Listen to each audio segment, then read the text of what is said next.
Though it is unquestionable at this point that one of my favorite people to include in the news videos is Trent Seven, we, a little bit of, maintenance, that's the word, a little bit of maintenance before we get into the content, is with the road to WrestleMania upon us, it is time for me to explain how we're going to do this. That either A, I'm going to, depending on the amount of WrestleMania news, I would separate it out into its own videos and deal with it that way, or B, I would completely separate it out, like, and not even have it a part of the news, and give it its own series, depending on how much news about WrestleMania we get. Right now, it is capable to keep it in its own videos, and not do separate things with it like I do with the previews of AEW Rampage. But with that being said, and the maintenance out of the way, it's time we look forward to the first non-WrestleMania news, starting with a return on Raw of Rick Boogs. Boogs has been gone since WrestleMania of last year, when he tore his ACL, or I think he tore his ACL, no? During a tag team match with Nakamura and the Usos, leading off WrestleMania Night 2. And, I mean, it was devastating at the time, because, I mean, Rick Boogs was finally getting momentum. He was showing off in the ring. Nakamura had a clear direction. I don't know why they didn't put Boogs back on Smackdown. I guess maybe they just wanted to test him in a singles role. But, unless maybe in the draft, maybe Nakamura could see himself moving over to Raw. Because, for those who may not be aware, the draft is set to take place after WrestleMania. So that is something that WWE could change up after WrestleMania. As Nakamura has been on SmackDown, pretty much since he debuted, I believe, what was it, 2018? 2017? Something, no, it was 2017. Because he feuded with Shinsuke Nakamura. Shinsuke Nakamura feuded with himself. Shinsuke Nakamura feuded with Jinder Mahal. So he must have debuted right after WrestleMania in 2017. So he's been on SmackDown for the better part of the last 6 years almost. So him going over to Raw in the draft would not be the worst idea. And it would also allow Rick Boogs and Nakamura to be a part of the tag team division still. Especially with the rumors consistently persisting of the Street Profits breaking up at some point, and we may get our first test of that, or taste of that, with the Elimination Chamber, but we'll get to that in a second.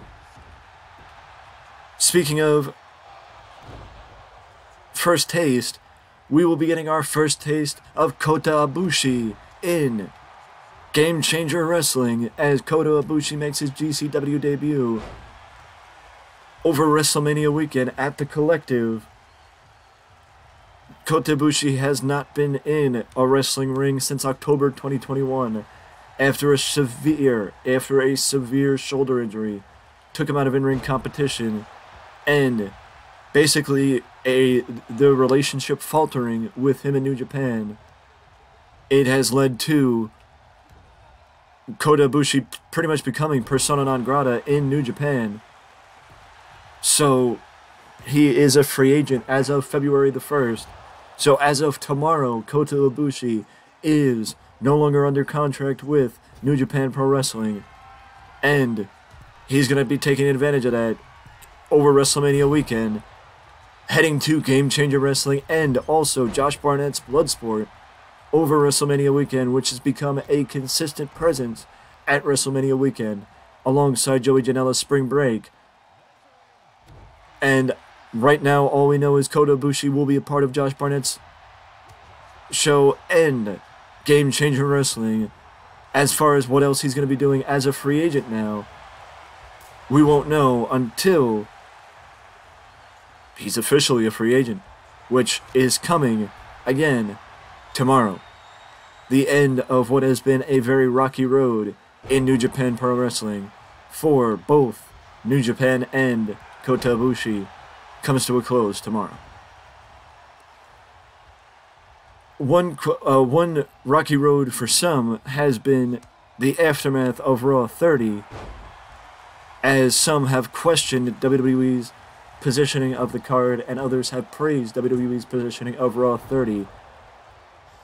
But one person who basically decided not to show up, to not dilute the spotlight, I guess is the best way to put it, is Big Kev Kevin Nash, who likely would have been in the ring with his buddies at the end, at the end of the show, facing off with Imperium. Kevin just basically felt like he did not fit in anywhere. He basically just did not fit in anywhere. And didn't want to just be another cog in the machine as far as, somebody be there just to be there. So he just declined to go instead of showing up just for the sake of it. Which I completely, I 100% applaud Kev for doing that and having that opinion, because it is so much better being there with being there for a reason as opposed to just being there for the sake of being there. I don't think Kevin would have liked to be one of those guys sitting down playing poker with the APA, like half the other legends were that weren't, DX or The Undertaker, from what I understand, or Ric Flair for that matter.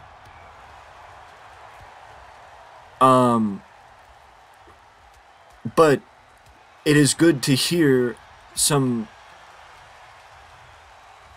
positive reinforcement, I guess is the best way to put it, on the part of Big Kev after what has been an unimaginably rough go of things. And after the last time we heard about Big Kev, it is very good to hear this type, Kev joking around again and being Kevin Nash, because the last time we heard about him, it was scary shit. Again, Google is your friend if you don't know what I'm talking about. One person, though, that has been given major praise in the NWA is Jordan Clearwater. I don't know a lot about Jordan Clearwater or the NWA. I have fallen out since the pandemic with the NWA. And this is a quote from Aaron Stevens in a recent interview with WrestlingNews.co from Aaron Stevens. I'm talking about the people that are up and coming and truly want something more than what the current state of the business is giving them. I use Kerry Morton as an example. Him and Ricky and what goes on there, the learning that goes on there, and how to learn to do TV, presenting yourself as a star. Jordan Clearwater is an example that I use, because if you look at him, you look at where he was 2 years ago. In 24 months, Jordan Clearwater, in my opinion, I would put him on any television show today. He is ready for it. I know I've been there from the start with him in the NWA anyway. It's just amazing to see that development.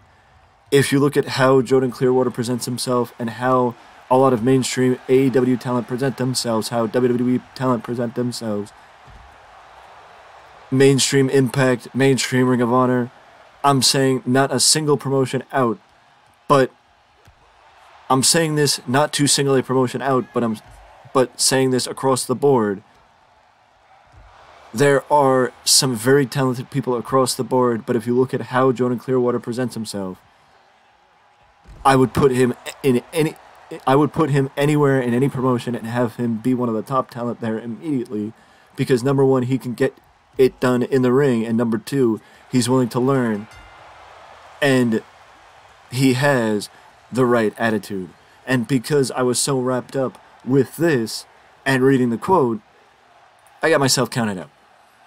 But either way, that is heavy praise for Jordan Clearwater from somebody that may have left some potential on the table, but not for his own, not by his own hand, by the hand of misbooking. But either way, excuse me, in my opinion, praise of that variety from Aaron Stevens. I mean, Colby Corino is somebody that's on WWE's radar. Kerry Morton has been on the major promotions radar. So, could Jordan Clearwater be somebody else that is somebody to watch as a top prospect, keeping the future of wrestling extremely bright? once again, Google is your friend. If you're curious about Jordan Clearwater, and if the endorsement from Aaron Stevens is miscast, look him up and see what it's like for yourself. But with that being said, I will see you in the next video where we focus on the road to WrestleMania and the Elimination Chamber.